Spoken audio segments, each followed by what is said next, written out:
Les choses à ne plus faire ou à proscrire de vos habitudes après l'adoption de la FNE à partir de décembre 2025.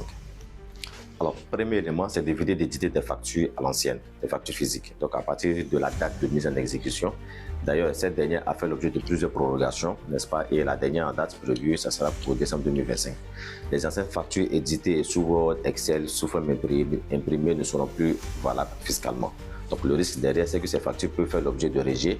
Si vous êtes le client, par exemple, et donc vous ne pourrez pas justifier vos charges financières relativement à ces factures que vous allez recevoir. Donc, une réintégration sera forcément faite en cas de contrôle. Second élément, faire des factures pour autrui, n'est-ce pas, et qui n'ont rien à voir avec vos propres activités commerciales ou de prestations.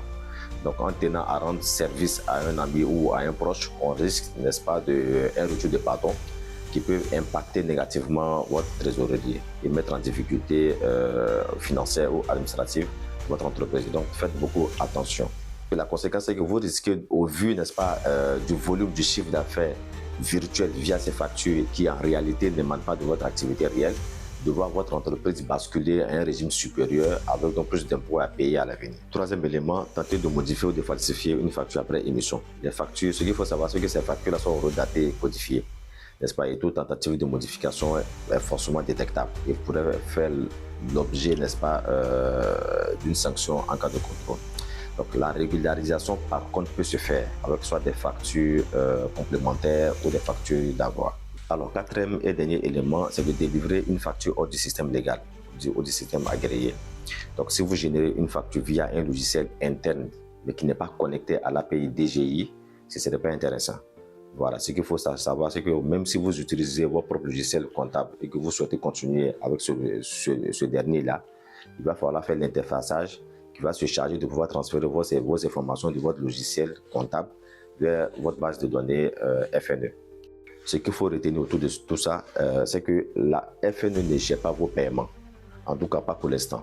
Voilà, et elle ne remplace pas non plus vos déclarations fiscales. Il s'agit d'une plateforme différente de celle dénommée e-impôt, qui elle gère tout ce qui est déclaration fiscale, les paiements et autres. En somme, la FNE peut paraître contraignante, n'est-ce pas, pour certains d'entre nous, je l'avoue. Donc je vous inviterai plutôt à avoir un regard au-delà de l'obligation, n'est-ce pas, de cette réforme-là. On peut quand même en tirer certains profits en termes de sécurisation, de crédibilité, n'est-ce pas, de nos entreprises et de clarté dans nos opérations financières. Mais aussi, je vois un outil, n'est-ce pas, qui pourrait aider davantage les propriétaires et chefs d'entreprise afin d'avoir un regard plus attentif et plus subtil des informations financières à partir de leur tableau de bord. Donc, pour ceux qui souhaitent bénéficier de notre assistance FNE, n'hésitez pas à nous écrire à l'aide des contacts qui s'affichent sur votre écran. On se fera le plaisir de pouvoir échanger avec vous et de programmer un rendez-vous.